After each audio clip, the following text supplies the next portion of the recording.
I have been something that you could call a change maker for the last 15 years. I have founded organizations that want to create long-lasting change. I have coached hundreds of organizations that want to create social impact. And I have researched social entrepreneurship and social innovation quite extensively. But before doing that, when I just started, it was very difficult because my head was full of ideas how we could create a better society.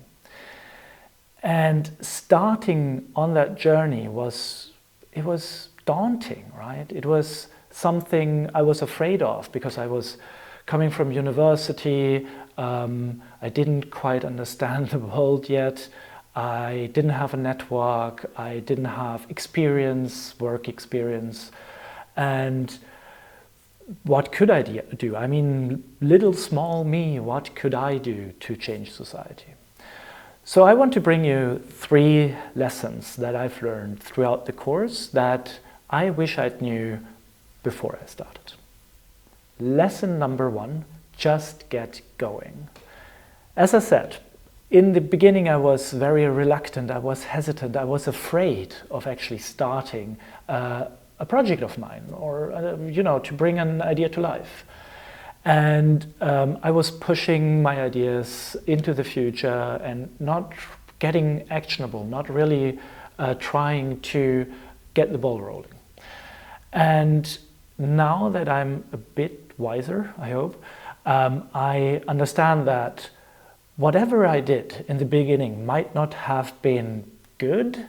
It might not have, the first project might not really have this big of an impact on society, but I was learning. And this learning is crucial for understanding how systems work, how I function, how people think, and then to get these insights into bringing about real change.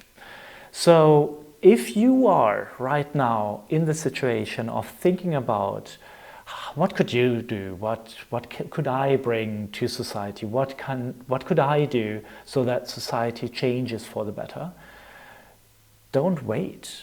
Just start, right? Do something, do little projects. You don't have to create this massive, big thing. It has to be an organization that's bringing millions of euros and affecting positively millions of lives. Start small. Start with something that's manageable, that you could do right now. And that brings me to tip number 2. Because changing the world is just a craft. You can learn it. Anybody can learn it. So what I learned is, for instance, project management. Because to be honest, my brain is quite chaotic at times. So what I needed was structure. To understand how I can bring my sometimes crazy ideas into reality. And that means plan and execute. And project management really taught me how to plan and how to execute on my ideas. So that was really important. What was also important to me was networking. And I think it's a craft that's important for everybody, because networking, whatever your idea is, right? Whatever you want to accomplish, you can only do with others, other organizations, other people. And networking, therefore, becomes this crucial task that you should do almost every day. And in the beginning, I was absolute crap at that. I didn't know how to approach people. I was awkward. I didn't know what kind of questions to ask. I didn't quite understand how to talk to people so that I could get something out of it, but also the other person could get something out of our discussion. So what I learned painstakingly on a lot of conferences, a lot of events, a lot of meeting people in different settings, was to start networking and to bring something to the table for them. So I will do a whole video on how to network for change makers. So we now know 2 things that are important for becoming a change maker. That's one, just start. And two, it's a craft, learn it by just starting.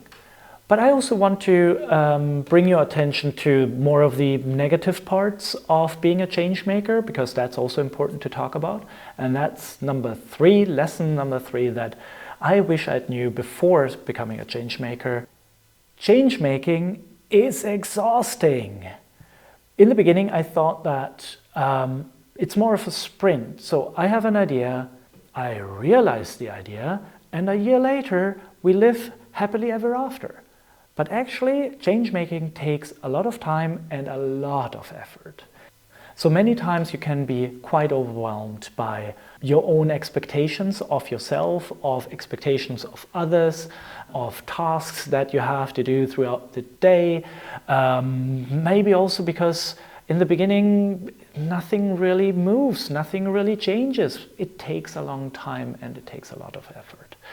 And I wish I knew that before, because I hit the wall probably 2 times. I wouldn't call it burnout, but it was really, really close to burnout. And that did just not feel good. So whatever you do, take the time off. Have weekends with your family and your friends. Have vacations.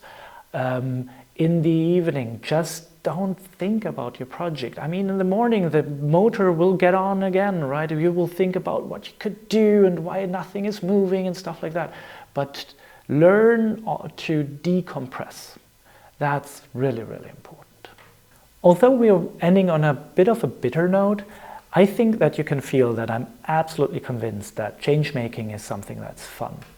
Yeah, sure, you have to take care of yourself, but if you do, you can really create something. And this, whatever you create, also creates purpose for yourself, purpose in your life, right? And that is so important, it's so mighty, it's so powerful. And that's why I do it every day. I think about how I could change society every day. If you like this kind of information, maybe because you want to become a change maker yourself, or you just find it interesting, consider leaving a like or subscribe. I will do more videos like this. And if you have a question, leave it in the comments. I will try to answer them all.